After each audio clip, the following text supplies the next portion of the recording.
Welcome to my channel. So ಇವತ್ತಿನ special ಏನಪ್ಪ ಅಂತಂದರೆ, ಇವತ್ತು ವರಮಹಾಲಕ್ಷ್ಮಿ ಹಬ್ಬ.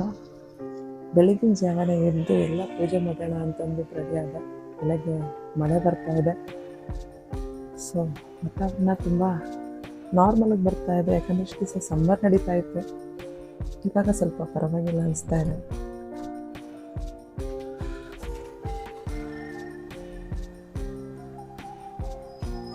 ಪ್ರತಿ ಸಲ ವರಮಹಾಲಕ್ಷ್ಮಿ ಹಬ್ಬ ಬರ್ತಿತ್ತು, ಆದರೆ ಅವಾಗ ಅಮ್ಮ ಬರ್ತಾಯಿದ್ರು.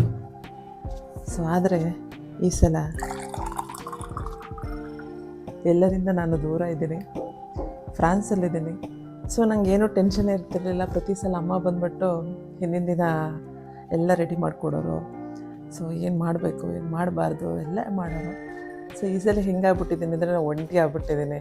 ಪ್ರತಿಯೊಂದು ನಾನೇ ಜೋಡಿಸ್ಕೋಬೇಕು. ಪ್ರತಿಯೊಂದೂ ಅಟ್ಲೀಸ್ಟ್ ಅವ್ರ ಅಡುಗೆಗೆಲ್ಲ ಹೆಲ್ಪ್ ಮಾಡೋರು, ಯಾಕಂದರೆ ನಂಗೆ ಹೋಳಿಗೆ ಅವೆಲ್ಲ ಮಾಡೋಕ್ಕೆ ಬರೋಲ್ಲ. ಸೊ ಪ್ರತಿಯೊಂದು ಅವ್ರು ಮಾಡಿಕೊಡೋರು, ನಾನು ಜಸ್ಟ್ ನೈವೇದ್ಯ ಮಾಡ್ತಿದ್ದೆ. ನಂದು ಏನಿದ್ರು ಡೆಕೋರೇಷನ್ ಪಾರ್ಟ್ ಅಷ್ಟೇ. ಸೊ ಡೆಕೋರೇಷನ್ಗೆ ಏನೇನು ಬೇಕೋ ಎಲ್ಲ ರೆಡಿ ಮಾಡ್ಕೊತಿದ್ದೆ. ಸೊ ಈಗ ಒಂದು ದೊಡ್ಡ ಕೈನೇ ಮಿಸ್ ಆದಂಗೆ ಆಗ್ಬಿಟ್ಟಿದೆ ನನಗೆ, ಯಾಕಂದರೆ ಅಮ್ಮ ಬಂದೆಲ್ಲ ಹೆಲ್ಪ್ ಮಾಡ್ತಿದ್ರಲ್ಲ, ಅದೆಲ್ಲ ಮಿಸ್ ಆಗೋಗಿದೆ. ಸೊ ಈಗ ಹಂಗಲ್ಲ, ಇಲ್ಲಿ ಆ್ಯಕ್ಚುಲಿ ಏನೇನೂ ಸಿಗಲ್ಲ. ಯಾಕಂದರೆ ಇಲ್ಲಿ ಯುರೋಪಲ್ಲಿ ಹೇಗಂದರೆ ಇಂಡಿಯನ್ಸ್ ಸ್ವಲ್ಪ ಕಮ್ಮಿನೇ. ಸೊ ಹಾಗಾಗಿ ಐಟಮ್ಸ್ಗಳು ಎಲ್ಲೆಲ್ಲಿ ಸಿಗುತ್ತೆ. ನಾವಿರೋದು ಟೈರ್ 2 ಸಿಟಿಲಿ. ಸೊ ಹಾಗಾಗಿ ಅಲ್ಲಿ ಏನೇನು ಸಿಗುತ್ತೆ ಏನೇನು ಸಿಗಲ್ಲ ಇನ್ನೂ ಅಷ್ಟೊಂದು ನಮಗೆ ಗೊತ್ತೂ ಇಲ್ಲ. ನಮಗೇನು ಸಿಗುತ್ತೆ, ಇವನ್ ಫ್ಲವರ್ಸು ಕೂಡ ನಿನ್ನೆ ಹುಡ್ಕೋಕ್ಕೆ ರವಿ ತುಂಬಾ ಕಷ್ಟಪಟ್ಟರು ನನ್ನ ಹಸ್ಬೆಂಡು. ಸೊ ನಿನ್ನೆ ಇಷ್ಟೊಂದು ಫ್ಲವರ್ಸ್ ಸಿಕ್ತು. ಅದಕ್ಕೆ ನಿನ್ನೆ ರಾತ್ರಿನೇ ತೊಗೊಬಂದ್ಬಿಟ್ಟು ಇವನ್ನೆಲ್ಲ ಸ್ಟಾಕ್ ಮಾಡಿಟ್ಕೊಂಡಿದ್ದೀನಿ. ಸೊ ಈ ಥರ ಫ್ಲವರ್ಸು ಸಹಿತ ನಾವು ಈ ಥರ ತೊಗೊಂಬರ್ಬೇಕು. ಇಷ್ಟು ಫ್ಲವರ್ಸಿಗೆ 20 euros ಆಯಿತು, ಅಂದರೆ ಅರೌಂಡ್ 2000 rupees. ಮತ್ತು ಏನಂದರೆ ಮಲ್ಲಿಗೆ ಹೂವು ಆ ಥರದ್ದೆಲ್ಲ ಏನೂ ಸಿಕ್ಕಿಲ್ಲ. ಬಟ್ ದೇವರಿಗೆ ಹೀಗೆ ಮಾಡಬೇಕಂತೇನಿರಲ್ಲ, ನಮ್ಮ ಮನಸ್ಸು ಶುದ್ಧವಾಗಿರಬೇಕು, ಭಕ್ತಿಯಿಂದ ಪೂಜೆ ಮಾಡಬೇಕು. ಸೊ ಅದರಲ್ಲಿ ನಾನು ನಂಬಿಕೆ ಇಟ್ಕೊಂಡಿದ್ದೀನಿ. ಸೊ ಡೆಕೋರೇಷನ್ಗೆ ಅಂತಬಿಟ್ಟು ಇಷ್ಟಂತೂ ನಂದು ಸೆಟಪ್ ರೆಡಿ ಮಾಡ್ಕೊಂಡಿದ್ದೀನಿ. ಇನ್ನು ಸೀರೆ ಉಡಿಸಿಲ್ಲ, ಅವೆಲ್ಲ ಏನೂ ಮಾಡಿಲ್ಲ, ಅದನ್ನೆಲ್ಲ ಮಾಡಬೇಕಿನ್ನು. ಸೊ ಇಂಡಿಯಾಗೆ ಹೋದಾಗ ನಾನು ಇದೊಂದು ಸೀರೆ ವರಮಹಾಲಕ್ಷ್ಮಿಗೆ ಅಂತಲೇ ತೊಗೊಂಡು ಬಂದಿದ್ದೆ. ಸೊ ಹಸಿರು ಕಲೆನ ಏನಕ್ಕೆ ಅಂತಂದರೆ, ಫಸ್ಟ್ ಆಫ್ ಆಲ್ ನಂಗೆ ಹಸಿರು ಕಲರ್, ಗ್ರೀನ್ ಕಲರ್ ತುಂಬಾ ಇಷ್ಟ.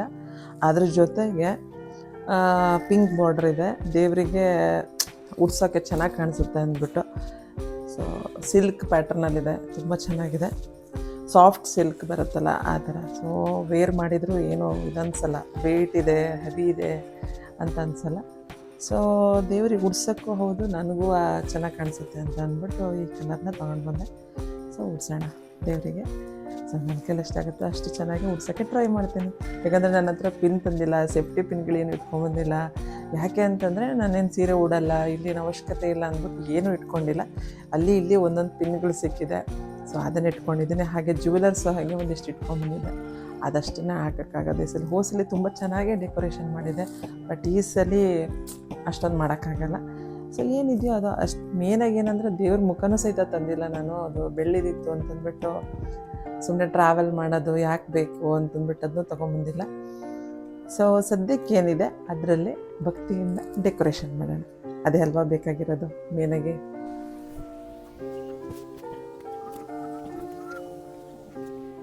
ಡೆಕೋರೇಷನ್ ಆಯಿತು. ಈಗೆಲ್ಲ ಹೋಳಿಗೆ ಸಾಂಬಾರಾಗಿದೆ, ಅದನ್ನೆಲ್ಲ ನಿನ್ನೆ ರಾತ್ರಿನೇ ರೆಡಿ ಮಾಡಿಟ್ಕೊಂಡಿದ್ದೆ. ಸೊ ಬೇಳೆ ಬೇಯಿಸ್ಕೊಂಡು, ಹೂರ್ಣ ಮಾಡ್ಕೊಂಡು, ಕಣ್ಕ ಕಲಸಿಟ್ಟು, ಹೋಳಿಗೆಗೆ ಏನೇನು ಬೇಕೋ ಅದೆಲ್ಲ ರೆಡಿ ಮಾಡಿಟ್ಟಿದ್ದೀನಿ. ಸಾಗುನೂ ಆಗಿದೆ. ಈಗ ಪೂರಿ ಟರ್ನ. ಸೊ ಪೂರಿ ಕರಿತಾ ಇದ್ದೀನಿ. ಇಲ್ಲಿ ಏನಪ್ಪ ಅಂತಂದರೆ, ನಾವೇನಾದ್ರು ಎಣ್ಣೆದ್ ಕರಿತಾ ಇದ್ದೀವಿ, ಇಂಡಿಯನ್ ಫುಡ್ ಏನಾದ್ರು ಮಾಡ್ತಾ ಇದ್ದೀವಿ ಅಂತಂದ್ರೆ ಚಿಮ್ನಿ ಆನ್ ಆಗೇ ಇರಬೇಕು. ಅದ್ರದ್ದೇ ಇದು ಸೌಂಡು, ಚಿಮ್ನಿದೇ ಸೌಂಡ್ ಬರ್ತಾ ಇದೆ ಅನ್ಕೊಂತೀನಿ. ಸೊ ಇಲ್ಲ ಅಂತಂದ್ರೆ ಜೋರ ಸೌಂಡ್ ಬರುತ್ತೆ, ಸೈರನ್ ಆಗತ್ತೆ. ಸೊ ಎಲ್ಲಿ ಸೈರನ್ ಆಗುತ್ತೆ ಅಂದ್ರೆ ಇಲ್ಲಾಗತ್ತೆ, ಬನ್ನಿ ತೋರಿಸ್ತೀನಿ ನಿಮ್ಗೆ. ಸೊ ಇಲ್ಲಿ ವಾ ವಾ ವಾ ಅಂತ ಜೋರಾಗಿ ಹೋಗಕ್ಕೆ ಸ್ಟಾರ್ಟ್ ಮಾಡ್ಬಿಡುತ್ತೆ. ಸೊ ಹಂಗಾಗಿ ನಮ್ಮ ಇಂಡಿಯನ್ ಫುಡ್ ಒಗ್ಗರಣೆ ಹಾಕ್ಬೇಕಾದ್ರೆ, ಪೂರಿ ಕರಿತಾ ಇರ್ಬೇಕಾದ್ರೆ ಅದು ರೆಡಿ ಇರಬೇಕು. ಹೊಗೆ ಚೂರು ಬರ್ತಾ ಇದ್ರು ಜೋರಾಗಿ ಸೌಂಡ್ ಬರಕ್ ಸ್ಟಾರ್ಟ್ ಆಗುತ್ತೆ. ಸೊ ಬಿಸಿ ಬಿಸಿ ಪೂರಿ ರೆಡಿ ಆಗ್ತಾ ಇದೆ. 2 in 1 ಮಾಡ್ಕೊಂಡಿದ್ದೀನಿ ನಾನು ಇವಾಗ. ಬ್ರೇಕ್ಫಾಸ್ಟ್ಗೂ ಇದೆ ಮಕ್ಕಳಿಗೆ ಅವರಿಗೆಲ್ಲ. ಆಕ್ಚುಲಿ ನಮ್ಮ ಮನೆಗಳಲ್ಲೆಲ್ಲ ಏನ್ ಮಾಡ್ತಾ ಇದ್ರು ಅಂದ್ರೆ ಹಬ್ಬ ಹರಿದಿನ ಇತ್ತು ಅಂದ್ರೆ ನಮ್ಮಮ್ಮ ಉಪ್ಪಿಟ್ಟು ಮಾಡ್ತಾ ಇದ್ರು. ನಮ್ಮಮ್ಮ ಅಂತಲ್ಲ, ಮೋಸ್ಟ್ಲಿ ನೀವು ಎಲ್ಲರೂ ಉಪ್ಪಿಟ್ಟು ಮಾಡ್ತೀರಾ. ಬಟ್ ಯಾಕೆ ಉಪ್ಪಿಟ್ಟು ಮಾಡಲ್ಲ ಅಂದ್ರೆ ಉಪ್ಪಿಟ್ಟು ಮಾಡೋದ್ರಿಂದ ಯಾರಿಗೂ ಇಷ್ಟ ಆಗಲ್ಲ. ಫಸ್ಟ್ ಆಫ್ ಆಲ್ ನಮ್ಗೆ ತಿನ್ನಂಗಾಗಲ್ಲ, ಇದು ಮಕ್ಳಂತೂ ತಿನ್ನೋದೆಲ್ಲ ವೇಸ್ಟ್. ಸೊ ಹಂಗಾಗಿ ನೈವೇದ್ಯಕ್ಕೂ ಆಯ್ತು, ಮಕ್ಳಿಗೆ ತಿನ್ನಕ್ಕೆ ತಿಂಡಿಗೆ ಬ್ರೇಕ್ಫಾಸ್ಟಿಗೂ ಆಯ್ತು ಅಂದ್ಬಿಟ್ಟು ಪೂರಿ ಸಾಗುನೆ ಮಾಡ್ತಾ ಇದ್ದೀನಿ. ಸ್ವ ಕಾರ್ಯನೂ ಆಯ್ತು, ಸ್ವಾಮಿ ಕಾರ್ಯನೂ ಆಯ್ತು ಅನ್ನೋ ತರ. ಸೊ ನೀವು ನೆಕ್ಸ್ಟ್ ಟೈಮು ಉಪ್ಪಿಟ್ಟು ಮಾಡ್ಬೇಕು ಏನಾರು ಆಲೋಚನೆ ಇದ್ರೆ ನೈವೇದ್ಯಕ್ಕೆ ಏನ್ ಮಾಡ್ತೀರೋ ಅದ್ರಲ್ಲಿ ಒಂದು ಚಿತ್ರಾನ್ನನೋ ಅಥವಾ ಪೂರಿ ಸಾಗುನೋ ಅದನ್ನ ಬ್ರೇಕ್ಫಾಸ್ಟ್ ಮಾಡ್ಬೇಕು.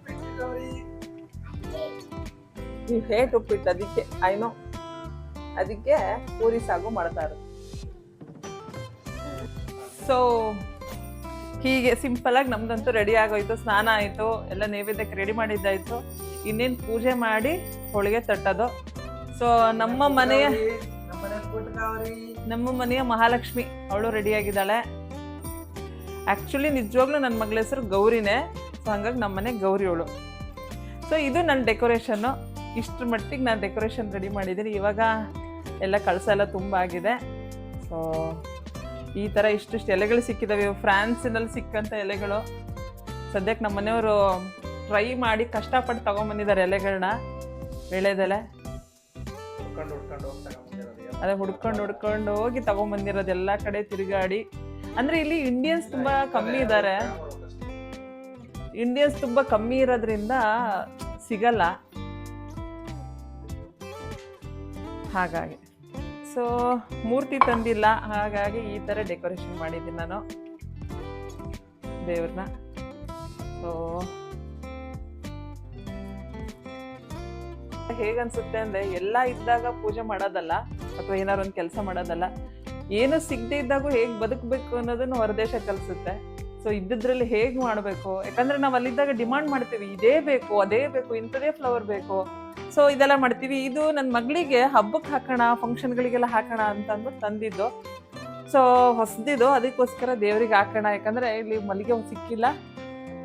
ಸೊ ಹಾಗಾಗಿ ಇದನ್ನ ಇಡ್ತಾ ಇದ್ದೀವಿ. ಸೊ ಏನೇನು ಡೆಕೋರೇಷನ್ ಸಿಗುತ್ತೋ ಅದನ್ನೆಲ್ಲ ಮಾಡ್ತಾ ಇದೀವಿ. ಸೊ ಹೀಗೆ ಅಡ್ಜಸ್ಟ್ಮೆಂಟ್ ಅನ್ನೋದು, ಆಮೇಲೆ ಹೇಗೆ ನಾವು ನಿಭಾಯಿಸ್ಕೊಂಡು ಹೋಗ್ಬೇಕು ಅನ್ನೋದು ಹೊರದೇಶಕ್ಕೆ ಹೋದಾಗೆ ಗೊತ್ತಾಗೋದು. ಅಲ್ಲಿರೋ ತನಕ ನಮಗೆಲ್ಲ ಸಿಗ್ತಾ ಇರುತ್ತೆ ಫೆಸಿಲಿಟಿಗಳು. ತಕ್ಷಣ ಯಾರು ತಂದು ಕೊಡೋರು ಇರ್ತಾರೆ, ನಮ್ಮ ಮನೆಯವ್ರು ಯಾರು ಬರೋರು ಇರ್ತಾರೆ, ಎಲ್ಲ ಹೆಲ್ಪ್ ಮಾಡೋರು ಇರ್ತಾರೆ. ಸೊ ಅವಾಗ ಏನು ಅದ್ರ ಬೆಲೆ ಗೊತ್ತಾಗಲ್ಲ. ಬಟ್ ನಾವು ಯಾವಾಗ ಹೊರಗಡೆ ಹೋಗ್ತೀವಿ, ಆ ಕಂಫರ್ಟ್ ಝೋನ್ ಬಿಟ್ಟು ಹೊರ ಬರ್ತೀವಿ, ಅವಾಗ ನಮಗೆ ಗೊತ್ತಾಗುತ್ತೆ ಹೇಗೆ ಬದುಕಬೇಕು ಅನ್ನೋದು. ಸೊ ಆಲ್ಮೋಸ್ಟ್ ನಾವು ಕಲಿತಾ ಇದೀವಿ, ಕಲಿಯೋ ಪ್ರೊಸೆಸ್ಸಲ್ಲಿ ಇದ್ದೀವಿ. Let's draw the arm connected to this hand, and then we're going to draw this arm connected to the body. So we're going to draw a curve here, and then a curve coming further down.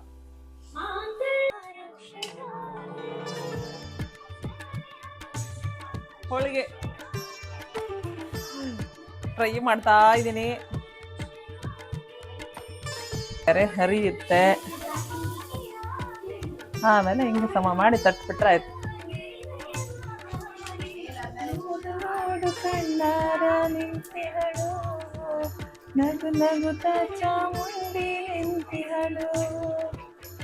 Holige ready ಆಗ್ತಾ ಇದೆ.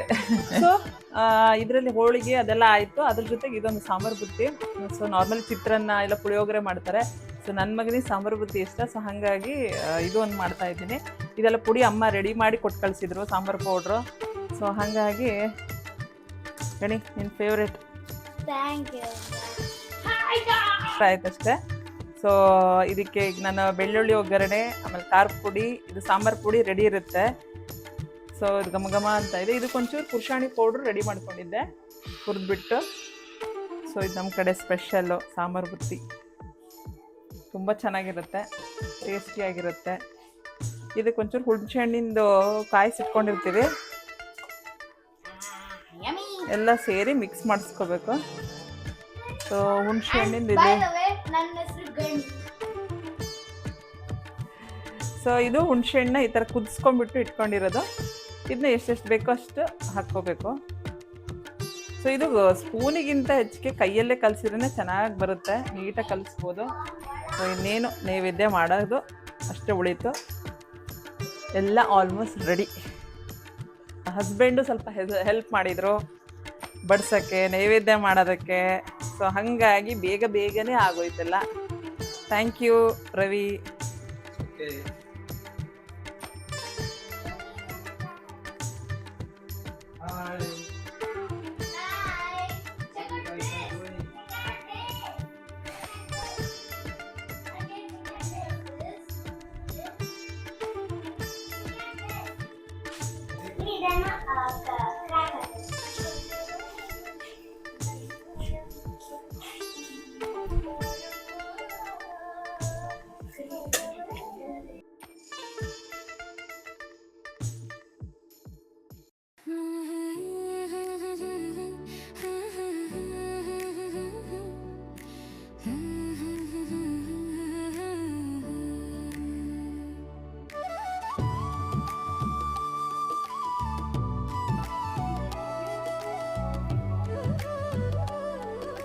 ಎಲ್ಲರಿಗೂ ವರಮಹಾಲಕ್ಷ್ಮಿ ಹಬ್ಬದ ಶುಭಾಶಯಗಳು.